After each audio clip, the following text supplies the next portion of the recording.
É normal que muitas pessoas não acreditem no sonho das outras. Isso pode ser um erro, pois elas podem estar erradas e se arrepender muito mais tarde. E quem diria que após ser maltratado e ser chamado até de caipira, esse homem criou uma das maiores marcas de carro de luxo do mundo? E como que por acidente um farmacêutico criou uma das bebidas mais consumidas e famosas do mundo? Ficou curioso?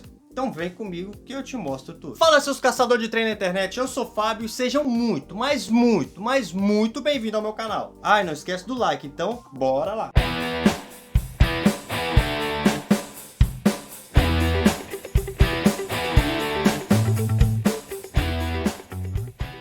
Considerada a quinta bebida mais consumida no mundo, a Coca-Cola conquistou durante muito tempo um público consumidor fiel. Mas você já se perguntou quem inventou, como é feita e de onde surgiu?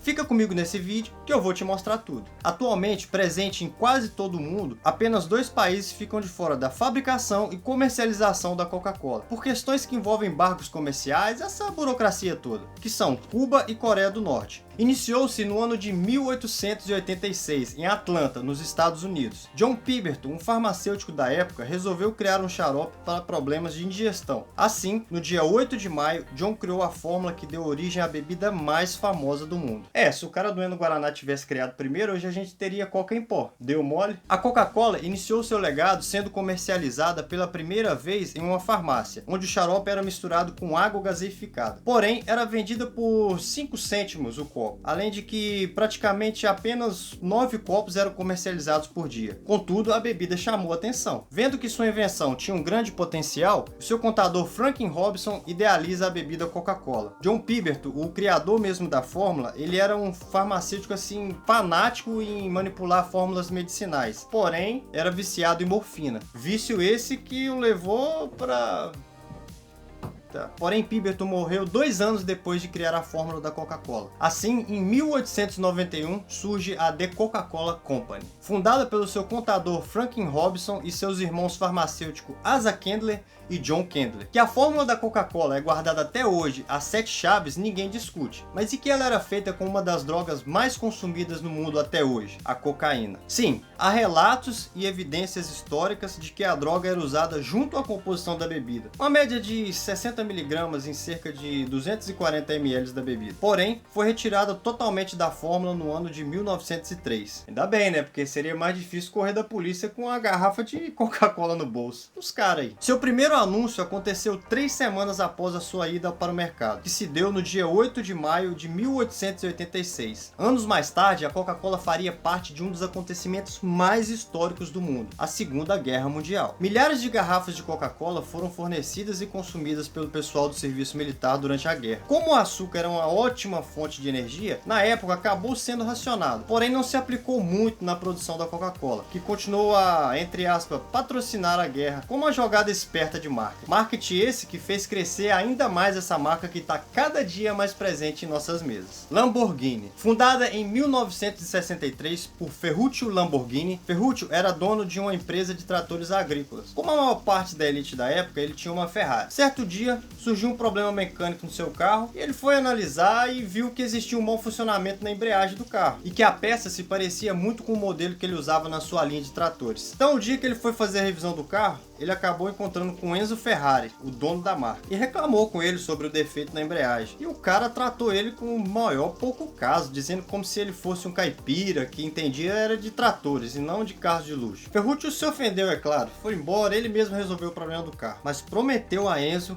que criaria uma marca de carros melhor que a dele. Pouco tempo depois, deu início a uma fábrica em Santa Ágata. Propositalmente ou não, essa fábrica ficava a poucos quilômetros da fábrica concorrente, a Ferrari. Nascendo então em 1963 a famosa Lamborghini. E novamente, propositalmente ou não, eu tenho certeza que era, ele tava de sacanagem, só pode. Propositalmente ou não, ele contratou um ex-engenheiro da fábrica concorrente, a Ferrari. Sem perder tempo, quase no mesmo ano, foi lançado seu primeiro carro, o Lamborghini 350 GTV, com 2 lugares em um super mega motor V12, com um logotipo bem sugestivo, como seu signo touro. Ele criou outros modelos relacionados a touros e touradas, como seu modelo Lamborghini Miura, lançado em 1966, com um sucesso absurdo. Ele foi criado em homenagem a Dom Eduardo Miura, um famoso criador de touros espanhol. Em meio a uma forte crise financeira na década de 70, a fábrica acabou por quase ir à falência, assim vendida para um grupo de investidores suíços, a marca norte-americana Chrysler, que comprou a Lamborghini em 1987. Pouco tempo depois, vendeu também para uma concorrente a sua marca de tratores, passando então a viver a sua vida desfrutando de todo o lucro que fez durante sua trajetória. Ferruccio morreu em fevereiro de 1993, com 76 anos, de causas naturais. Porém, até hoje existe a rivalidade entre o cavalo da Ferrari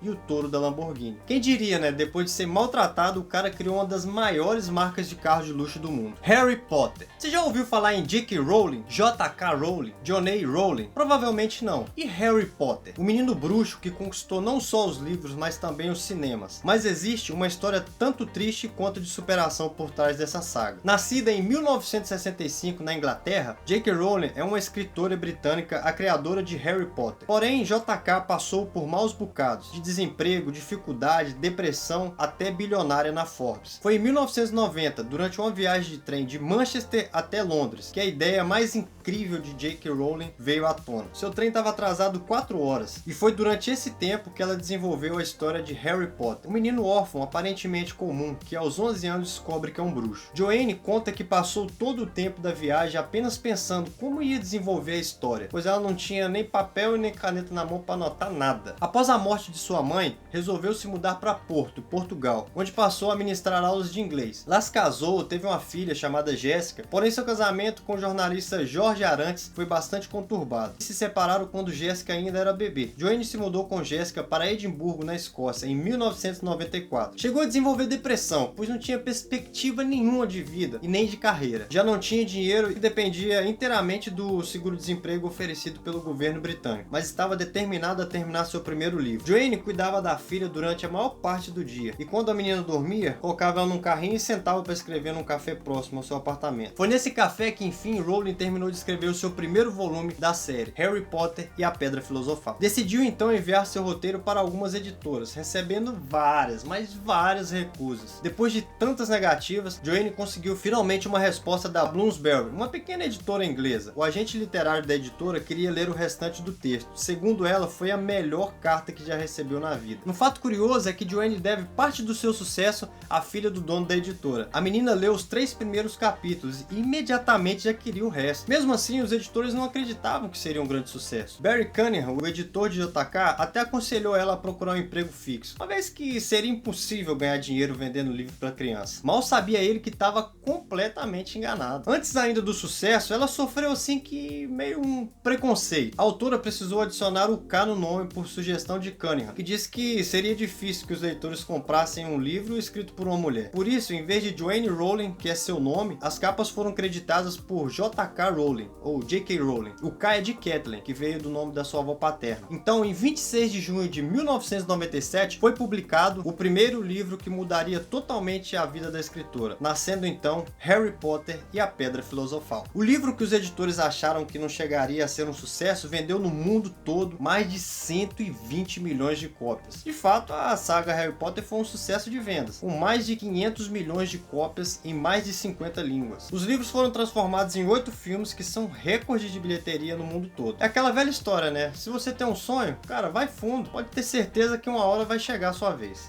Assim, no dia 8 de maio... Volta. Criou a fórmula que daria início a uma... Porém, era vendida por 5 cêntimos o copo. 5 cêntimos o copo. 5 cêntimos. John Pemberton, inventor mesmo da fórmula.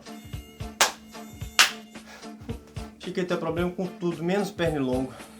A autora precisou adicionar o K. Esses bichos estão de sacanagem comigo, na moral. Aqui. O livro que os editores acharam que não ia chegar a nada. De fato, a saga Harry Potter os livros foram transformados em 8 filmes que venderam aproximadamente